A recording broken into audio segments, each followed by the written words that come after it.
Hello, good morning everyone. तो स्वागत है आप सबका आईसीटी वर्चुअल क्लासरूम में।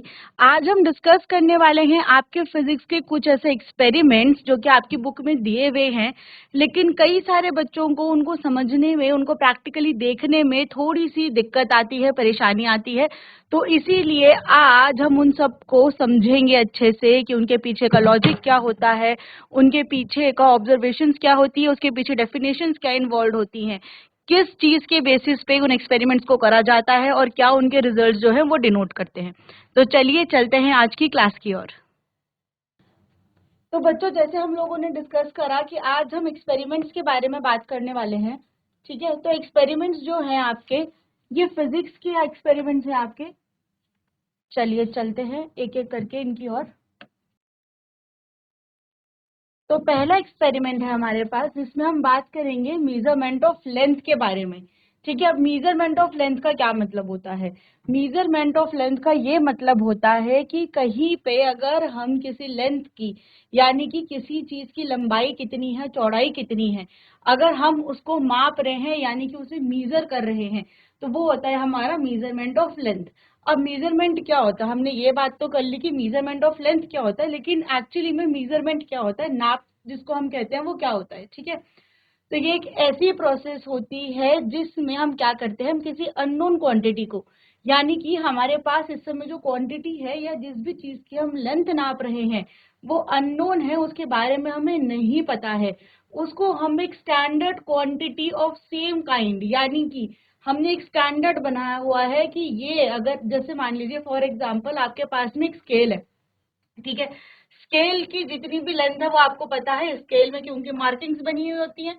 ठीक है, लेकिन अगर हम कोई पेन की, पेपर की या किसी डेस्क की लेंथ को नापना चाह रहे हैं तो वो तो हमारे लिए अननोन क्वांटिटी है। तो उसके लिए अब हम क्या करेंगे, हम उस स्केल का यूज करेंगे। तो स्केल इसमें हमारा क्या हो गया, एक स्टैंडर्ड क्वांटिटी हो गई और अननोन क्वांटिटी हो गई हमारा डेस्क या पेपर या पेन जिसकी भी हम लेंथ नापना चाह रहे हैं। तो ये जो प्रिंसिपल है आपका मेजरमेंट का, ये हर किसी चीज के लिए यूज होता है, सिर्फ लेंथ के लिए ही नहीं, वेट के लिए भी यूज होता है। जैसे कि आप लोगों ने देखा होगा, ध्यान दिया होगा कि जब हम सब्जी लेने के लिए जाते हैं तो सब्जी का वेट अननोन होता है, उसके साथ में साइड में तराजू में वेट्स रखे जाते हैं, उन वेट्स के साथ में जो हमारा सब्जी है उसका वेट तोला जाता है और उसके हिसाब से देखा जाता है कि अगर आपने 1 केजी लिया है या आपने आधा केजी लिया है तो वो पूरा हुआ कि नहीं हुआ। तो इस केस में जो हमारे पास वहां पे वेट्स होते हैं वो स्टैंडर्ड क्वांटिटी हो गई, और जो हम लोगों ने सब्जी ली है या फ्रूट्स लिए हैं वो हमारे लिए एक अननोन क्वांटिटी हो गई। ठीक है, अब वापस आते हैं हमारे एक्सपेरिमेंट की तरफ। तो हमारे एक्सपेरिमेंट में अभी हम क्या कर रहे हैं, हमारा एम है ये मेजर करने का कि जो हमारे पास डेस्क है उसकी लेंथ कितनी है, और इसके लिए हम दो मेथड्स यूज करने वाले हैं। पहला मेथड है हमारे पास स्टैंडर्ड मेथड एंड दूसरा मेथड है हमारे पास non standard units. Standard units क्या होती हैं, स्टैंडर्ड यूनिट होती हैं जैसे कि स्केल, यानी कि इसको हमारा यूनिवर्सली सबके लिए सेम रखा गया है। अगर जो स्केल है या रूलर है आपका, ये कोई इंडिया में नापेगा तो भी उसकी लेंथ सेम आएगी, अगर कोई यूएस में नापेगा तो भी उसकी लेंथ जो है वो सेम आएगी। लेकिन नॉन स्टैंडर्ड यूनिट्स क्या होती हैं, जैसे कि हैंड स्पैन। हैंड स्पैन को हम हिंदी में बोलते हैं बिलांग। ठीक है, जैसे पहले नापते थे ना, 1 बिलांग, 2 बिलांग, 3 बिलांग, आपके हाथ की जो हमारे हाथ के बीच का डिस्टेंस होता है उससे नापते थे। अब इसमें दिक्कत क्या आती है कि किसी के हाथ अगर बड़े हैं तो उसके लिए ये जो हैंड स्पैन है ये बड़ा हो जाएगा, किसी के हाथ अगर छोटे हैं तो उसके लिए ये हैंड स्पैन छोटा हो जाएगा। तो ये जो है ये आपकी एक स्टैंडर्ड क्वांटिटी नहीं है, यानी कि ये हर किसी के लिए अलग अलग होगी, हर किसी के लिए ये सेम नहीं रहेगी। ठीक है, तो हमारे को अभी ये दोनों के दोनों जो हैं, दोनों के दोनों तरीकों से एक डेस्क की लेंथ नापनी है ताकि हमें ये पता चल सके कि दोनों में से ज्यादा एक्यूरेट रिजल्ट हमारे को कौन दे रहा है। ठीक है, अब इसकी थ्योरी क्या है, मतलब कि किसके बेसिस पे हम इस एक्सपेरिमेंट को कर रहे हैं। तो इसकी थ्योरी ये है कि अर्लियर यानी कि पहले जो लोग होते थे वो हैंड स्पेन का यूज करते थे। हैंड स्पेन जैसे कि मैंने बताया बिलांग होता है, ठीक है। देन उसके बाद में क्यूबिट होता था, फुट स्टेप होता था, ये सब चीजें होती थी जो कि लेंथ मेजर करने के लिए यूज होती थी। लेकिन इसकी वजह से क्या होता था, ये पर्सन टू पर्सन वेरी करता है और पर्सन टू पर्सन चेंज करता है। अगर किसी के हाथ लंबे हैं या पैर लंबे हैं, किसी की हाइट ज्यादा लंबी है, किसी की हाइट छोटी है, तो उसके बेसिस पे भी ये जो आपकी यूनिट्स हुआ करती थी ये डिफर कर जाती थी, वेरी कर जाती थी। इसकी वजह से क्या हुआ कि स्टैंडर्ड यूनिट्स आई, जैसे कि मीटर और सेंटीमीटर, और अब ये ही पूरे के पूरे यूनिवर्सली यूज होती है, ठीक है। अब हमारे को मटेरियल क्या क्या चाहिए इस चीज के लिए, इस एक्सपेरिमेंट को करने के लिए। ये एक्सपेरिमेंट आप बहुत इजीली अपने घर में भी कर सकते हैं। सबसे पहले हमें चाहिए एक रूलर, फिर हमें चाहिए एक मीजरिंग टेप, और हमें चाहिए एक डेस्क या टेबल जिसकी हम लेंथ को मेजर करेंगे, ठीक है।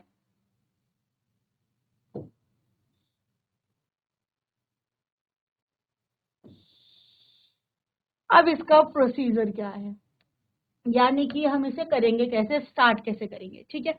तो सबसे पहले हमारे को क्या करना है, हमारे पास जो भी डेस्क है हमारे को उसको हैंड स्पैन का यूज कर कर, ठीक है, हैंड स्पैन का यूज कर कर, ये देखो ये है हैंड स्पैन। आई होप आप लोगों को ये विजिबल हो, ठीक है। आपके थंब से लेके आपकी जो सबसे छोटी उंगली होती है उसके बीच का जो डिस्टेंस होता है उसे हैंड स्पैन कहते हैं, ठीक है। फुट स्पैन होता है आपकी नी से लेके आपके टो तक का जो डिफरेंस होता है। क्यूबिट होता है आपके एल्बो से लेकर आपके इंडेक्स फिंगर तक का डिस्टेंस, ठीक है। पेस होती है आपके दोनों पैरों के बीच का डिफरेंस, एंड फिंगर्स विड्थ होती है एक फिंगर की मोटाई, ठीक है। तो अब हम क्या कर रहे हैं, हम इस वाले मेथड के लिए हैंड स्पैन का यूज कर रहे हैं। तो हमने क्या करा, हमने दो अलग अलग लोगों ने मिलकर क्या करा, हैंड स्पैन यूज कर कर, हैंड स्पैन को यूज कर कर पहले हम लोगों ने एक डेस्क जो था उसको नाप लिया कि कितने हैंड स्पैन कवर हो रहे हैं, ठीक है। तो जो ए स्टूडेंट था इसके तो 4 हैंड स्पैन में कवर हुआ,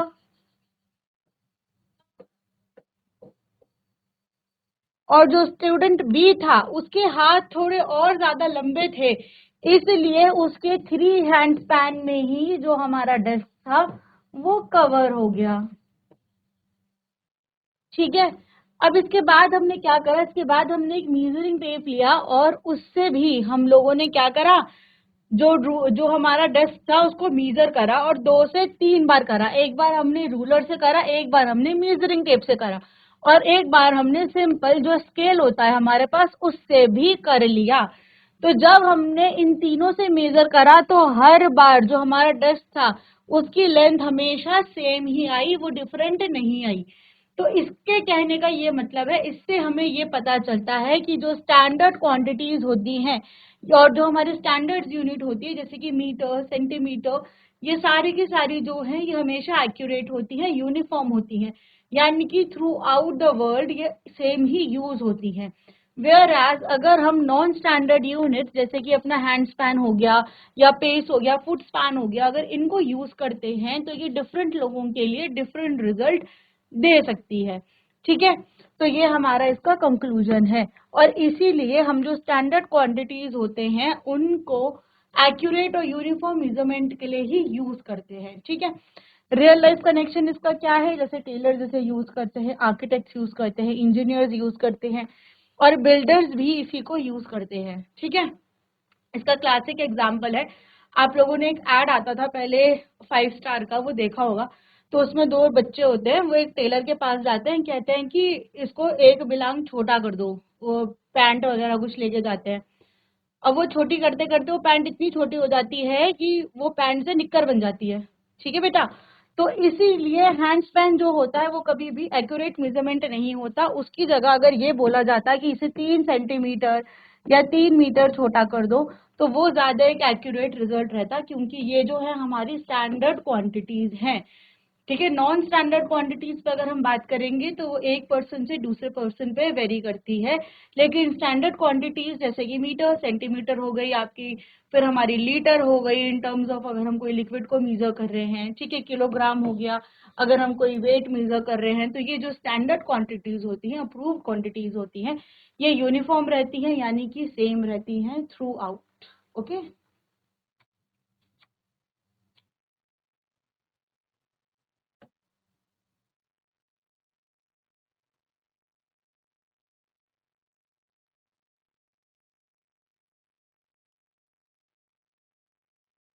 अब हम चलेंगे दूसरे एक्सपेरिमेंट की तरफ, जो एक्सपेरिमेंट है हमारा एक्सपेरिमेंट 2, जहां हम डिस्कस करने वाले हैं टाइप्स ऑफ मोशंस को।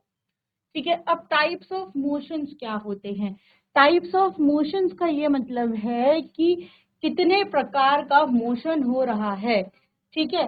अब मोशन सबसे पहले क्या होता है? मोशन ये होता है कि भाई किसी भी ऑब्जेक्ट का, ठीक है, जब चेंज हो रहा है उसकी पोजीशन में टाइम के साथ में, तो उसको हम मोशन कहते हैं। बेसिकली जब कोई भी चीज आगे बढ़ रही है, चल रही है, ठीक है, तो उसको हम क्या कहते हैं? उसे हम मोशन कहते हैं। So basically motion is the change in position of an object with time, यानी कि टाइम के साथ साथ वो आगे बढ़ रही है या सर्कुलर वे में घूम रही है, लेकिन उसकी पोजीशन में कुछ ना कुछ चेंज आ रहा है। ठीक है। तो उसको हम क्या कहते हैं? उसे हम कहते हैं मोशन। ठीक है। अब यहाँ पे हमारा मेन एम क्या है?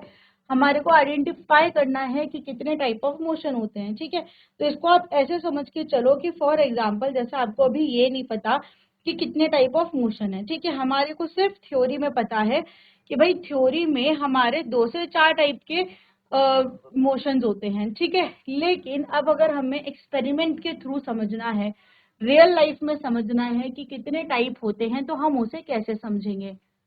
ठीक।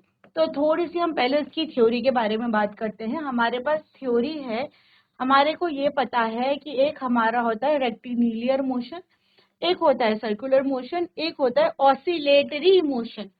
ठीक है।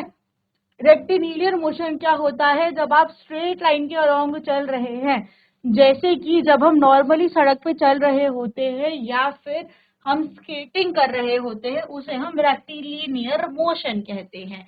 ठीक है। यानी कि एक ही जगह से जब आप आगे की ओर बढ़ रहे हैं या पीछे की ओर आ रहे हैं, लेकिन सिर्फ स्ट्रेट लाइन में आप चल रहे हैं। ठीक है। अच्छा, अब आप लोग इसमें बोलोगे कि मैम स्ट्रेट लाइन में कैसे चल सकते हैं, क्योंकि सड़क में तो कभी बेंड्स भी आते हैं, कोई मोड़ आते हैं। तो बेटा वो आपका रेक्टिलिनियर में ही आता है, क्योंकि सड़क तो सीधी है ना, अगर मोड़ भी आ रहा है फिर भी आप कहीं गोल गोल तो नहीं घूम रहे हैं, है ना, तो इसलिए उसको वो भी आपका रेक्टिलिनियर में ही आता है। ठीक है। देन इसके बाद होता है हमारा सर्कुलर मोशन। सर्कुलर मोशन में क्या होता है?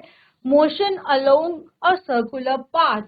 Motion along a circular path, इसका मतलब है कि जैसे इसमें आपके दो होते हैं, एक होता है सर्कुलर, एक होता है रोटेशनल मोशन।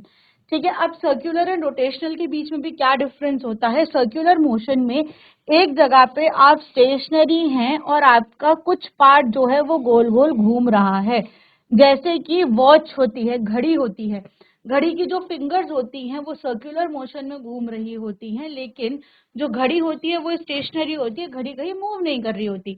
और इसी का दूसरा जो पार्ट होता है वो होता है रोटेशनल मोशन, जिसमें जो भी आपका ऑब्जेक्ट है वो सर्कुलर मोशन में आगे भी जा रहा होता है, यानी कि अपने पार्ट से आगे भी बढ़ रहा होता है और गोल गोल घूम भी रहा होता है, जैसे कि फुटबॉल। ठीक है। अब इसके बाद में आता है आपके पास में ऑसिलेटरी मोशन। ऑसिलेटरी मोशन जो होता है वो टू एंड फ्रो मूवमेंट होता है किसी भी चीज का उसकी मीन पोजीशन से। जैसे कि इसमें हमारे दो टाइप के मोशन आते हैं, एक होता है पीरियोडिक मोशन और एक नॉर्मल ऑसिलेटरी मोशन होता है। जैसे कि ये एक पेंडुलम है, ठीक है, ये पेंडुलम अगर आप इसे घुमाते हैं तो ये क्या करता है? ये तो इसकी मीन पोजीशन है, लेकिन यहाँ से क्या करता है? आगे भी जा रहा है, पीछे भी जा रहा है। टू एंड फ्रो का मतलब होता है आगे एंड पीछे का मोशन। ठीक है। अपनी मीन पोजीशन से, यानी कि जो उसकी मेन पोजीशन थी उससे वो जब आगे एंड पीछे की तरफ मूवमेंट कर रहा है, उसे हम ऑसिलेटरी मोशन कहते हैं। जैसे कि जब हम एक पेंडुलम घुमा रहे हैं, वो आपका आगे भी जाएगा पीछे भी जाएगा, लेकिन वापस अपनी जो सेंट्रल पोजीशन है, जो उसकी ओरिजिनल पोजीशन थी, उसी पे वापस आएगा। इसी का एक पार्ट होता है आपका पीरियोडिक मोशन। अब पीरियोडिक मोशन में क्या है कि यहाँ पे भी आपका टू एंड फ्रो एक्शन हो रहा है, लेकिन एक पीरियड पे होगा, यानी कि एक पर्टिकुलर अमाउंट ऑफ टाइम के बाद में होगा, एक पर्टिकुलर अमाउंट ऑफ टाइम पे ही होगा। जैसे कि फॉर एग्जाम्पल जो पुरानी घड़ियां हुआ करती थी, ठीक है, इन घड़ियों में एक पेंडुलम लटका होता था। ये पेंडुलम जो था, ये आगे टू एंड फ्रो अपने आप मूव करता था। तो ये क्या है, ये एक पीरियोडिक रिदम पे मूव करता था, हर एक सेकंड के साथ में ये एक पीरियोडिक रिदम पे मूव करता था।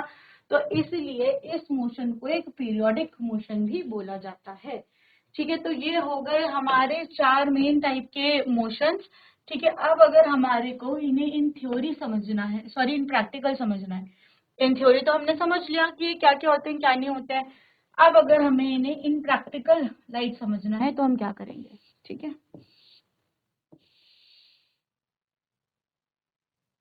इसके लिए हमारे को चाहिए कुछ डिफरेंट डिफरेंट मटेरियल। सबसे पहले हमें चाहिए एक टॉय कार, एक पेंडुलम, और एक चाहिए हमारे को stone tied to a string. मतलब कि हम एक पत्थर को एक धागे पे बांध देंगे, ठीक है। एक हमारे को चाहिए टॉय कार और एक हमारे को चाहिए पेंडुलम, ठीक है। अब हमने क्या करा, अब हमारा जो प्रोसीजर है, प्रोसीजर हमारा क्या है कि सबसे पहले हम लोगों को ऑब्जर्व करना है एक मूविंग टॉय कार को, कि वो किस तरह से मूव कर रही है। देन हमारे को एक पेंडुलम को स्विंग करना है, और देन हमारे को ये जो स्टोन था इसे हमें रोटेट करना है। अब इनकी अलग अलग ऑब्जर्वेशंस होंगी। अब ऑब्जर्वेशंस क्या होगी, सबसे पहले अगर हम कार को देखेंगे तो कार किस टाइप से मूव करेगी। अगर ये मेरी एक टॉय कार है, ठीक है, तो ये क्या करेगी, ऐसे आगे की तरफ जाएगी। हमें क्या पता है कि अगर कुछ भी मोशन स्ट्रेट लाइन में हो रहा है तो वो हमारा रेक्टिलिनियर मोशन होता है। यानी कि ये जो टॉय कार है ये क्या शो कर रही है, ये हमारे को रेक्टिलिनियर मोशन शो कर रही है, ठीक है। फिर बात आती है पेंडुलम की। पेंडुलम कैसा होता है, पेंडुलम इस टाइप से होता है। और पेंडुलम क्या करता है, पेंडुलम आगे एंड पीछे की तरफ मूव करता है। टू एंड फ्रो मूवमेंट होता है पेंडुलम का कुछ इस टाइप से, ठीक है। तो ये जो टू एंड फ्रो मूवमेंट है, हमें क्या पता है, इस टू एंड फ्रो मूवमेंट को बोलते हैं ऑसिलेटरी मूवमेंट, ठीक है। तो यानी कि यहाँ पे जो पेंडुलम था ये एक ऑसिलेटरी मूवमेंट हमें शो कर रहा है। तो यहाँ से भी हम फिजिकली देख पाए कि ऑसिलेटरी मूवमेंट क्या होता है, ठीक। देन इसके बाद आता है हमारे पास स्टोन ऑन अ स्ट्रिंग। अब हमने इसको कैसे घुमाया, ठीक है।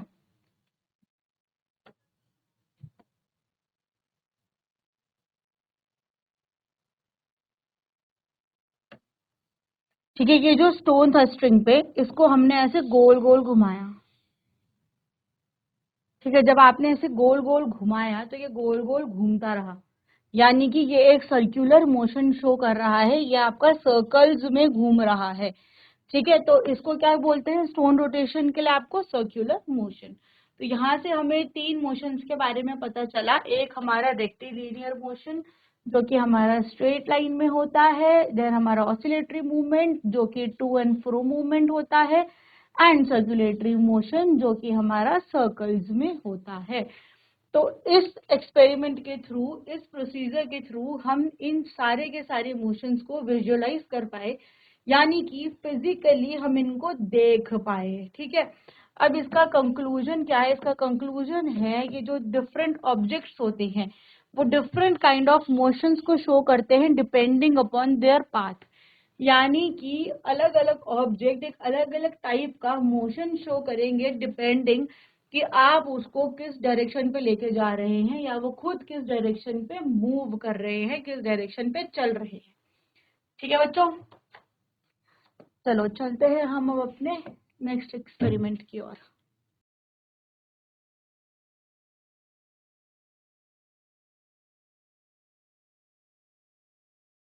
एक्सपेरिमेंट 3 जो हमारे पास है ये है फॉर्मेशन ऑफ शैडोज।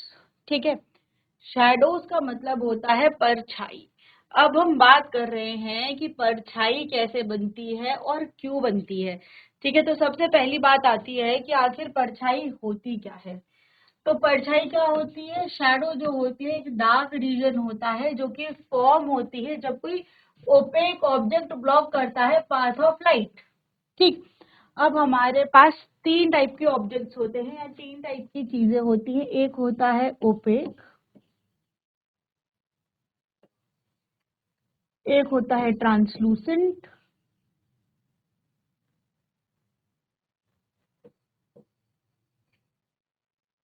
और एक होता है ट्रांसपेरेंट।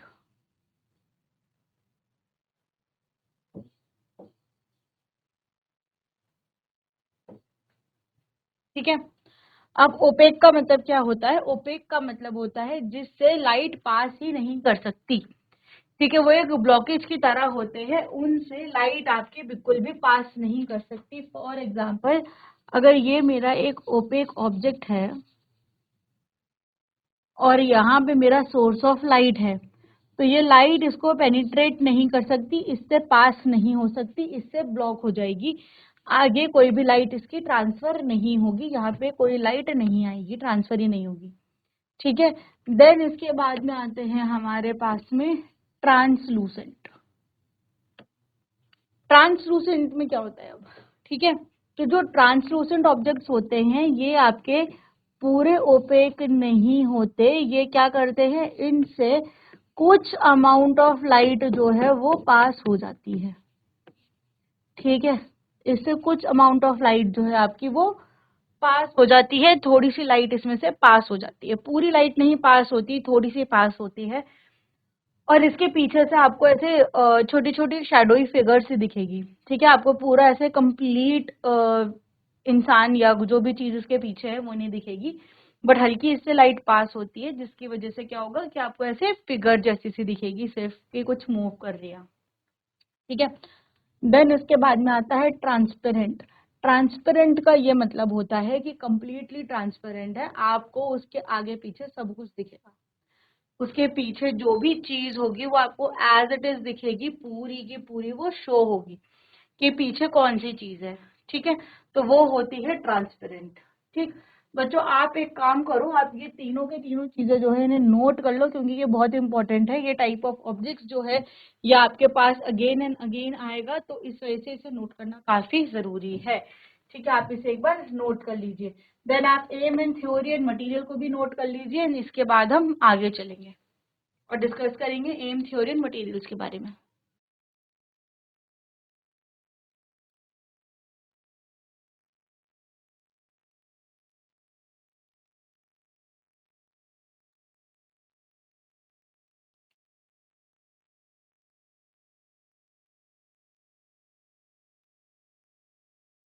ठीक है, तो फिर से आगे चलते हैं। तो नेक्स्ट है हमारे पास कि इसका एम क्या है। तो इसका एम ये है कि हम वो कंडीशंस को स्टडी करना चाह रहे हैं जो कि शैडो फॉर्मेशन के लिए नेसेसरी होती हैं, ज़रूरी होती हैं। ठीक है, तो इसकी थ्योरी जो है हमारे पास ये है कि three things that are needed. सबसे पहले हमारे को सोर्स ऑफ लाइट चाहिए, ओपेक ऑब्जेक्ट चाहिए और एक हमें स्क्रीन चाहिए। ठीक है, तो अब ये तीन चीजें हमारे को चाहिए। सबसे पहले हमारे पास एक सोर्स ऑफ लाइट होना चाहिए, फिर हमारे पास एक ओपेक ऑब्जेक्ट होना चाहिए, यानी कि ऐसा ऑब्जेक्ट जो कि अपने से लाइट को पास नहीं करने देता, और एक हमारे पास स्क्रीन होनी चाहिए। ठीक है, देन आपका जो होता है मटेरियल जो जो हमें चाहिए, इसमें एक टॉर्च चाहिए होती है, कार्डबोर्ड चाहिए होता है और एक व्हाइट स्क्रीन चाहिए होती है।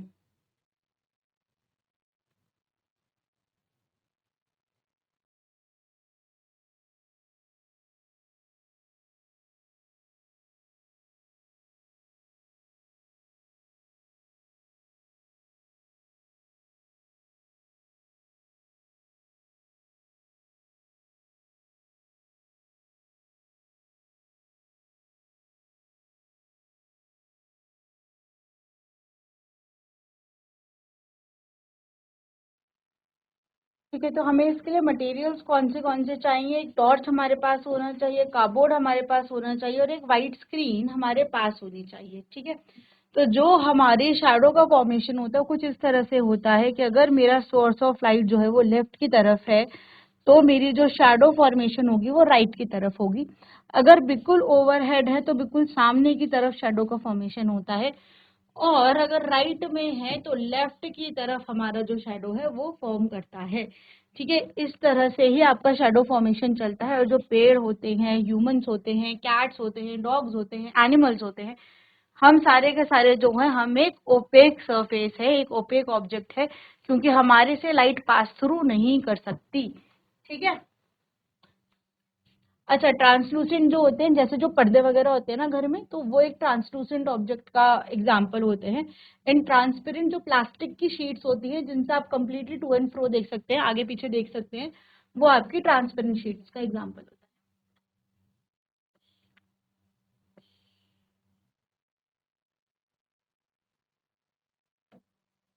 ठीक है, अब इसका जो प्रोसीजर है, प्रोसीजर क्या है इसका? ठीक है, हम क्या करेंगे, सबसे पहले हम एक कार्डबोर्ड को लेंगे, उसको हम टॉर्च और स्क्रीन के बीच में रखेंगे। ठीक है, ये मेरे पास टॉर्च है।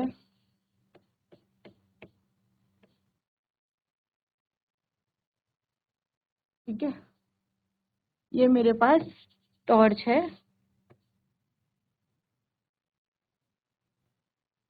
और यहाँ पे मेरी एक स्क्रीन है। ठीक है, अब मैंने क्या करा, सबसे पहले मैंने एक कार्डबोर्ड का टुकड़ा लिया और मैंने उसको इन दोनों के बीच में रख दिया। ठीक, अब मुझे क्या करना है, मुझे इसकी जो शैडो फॉर्मेशन है उसको देखना है और इनके बीच का जो डिस्टेंस है वो धीरे धीरे कम करना है। मतलब इस कार्डबोर्ड को धीरे धीरे करके इसके पास मूव करना है और फिर इसके पास मूव करना है। एंड देन उसके बाद देखना है कि the amount of shadow form जो है मेरी वो किस प्रकार से चेंज हो रही है, किस तरह से उसमें चेंजेस आ रहे हैं। ठीक है, तो इसमें हमारी ऑब्जर्वेशन क्या होती है कि अगर लाइट के पास है तो लार्जर शेडो बनेगी, जैसे कि आप यहाँ पे देख सकते हो कि शेडो जो है वो आपकी इसकी इतनी बड़ी बनेगी अगर ये लाइट के पास में है तो। ठीक है, अगर ये लाइट से दूर हो जाएगा, ये जैसे जैसे करके सोर्स ऑफ लाइट के दूर होता जाएगा कार्डबोर्ड, वैसे वैसे इसकी जो शैडो फॉर्मेशन है वो छोटी होती चली जाएगी। अगर मैं कार्डबोर्ड का पीस यहाँ रख दूंगी तो देन इसकी जो शैडो फॉर्मेशन है वो थोड़ी छोटी हो जाएगी।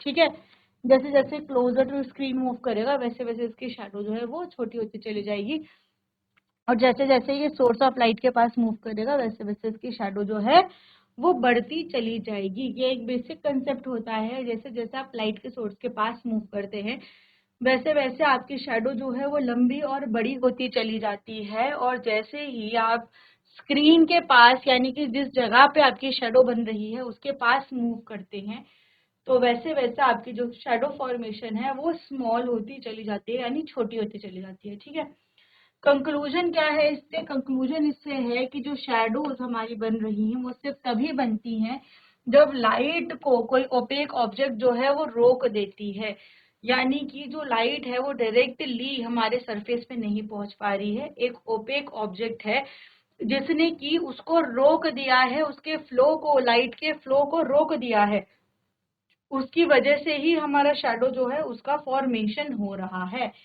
ठीक है, अब एक फन फैक्ट है कि एंशियंट पीपल जो थे, यानी कि जो पुराने लोग थे, वो लोग क्या करते थे, वो लोग एक सन डायल का यूज करते थे। ठीक है, जो सन से शैडोज फॉर्म हो रही होती थी वो उसको यूज करके टाइम देखा करते थे। सन डायल्स आपके कुछ ऐसे दिखते थे, मैं एक बार बना के बता रही हूँ।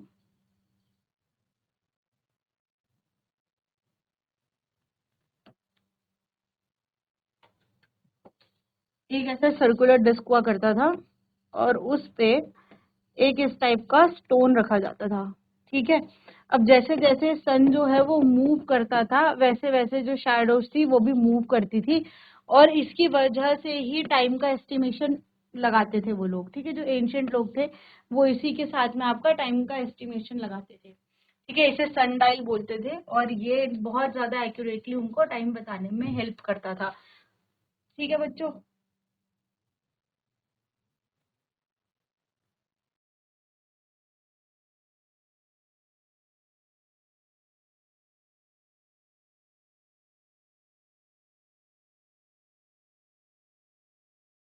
सो बच्चों, आई होप आपको आज की क्लास अच्छी लगी होगी, आपको सारे एक्सपेरिमेंट्स के साथ में जो भी हमने थ्योरी डिस्कस करी वो समझ आई होगी।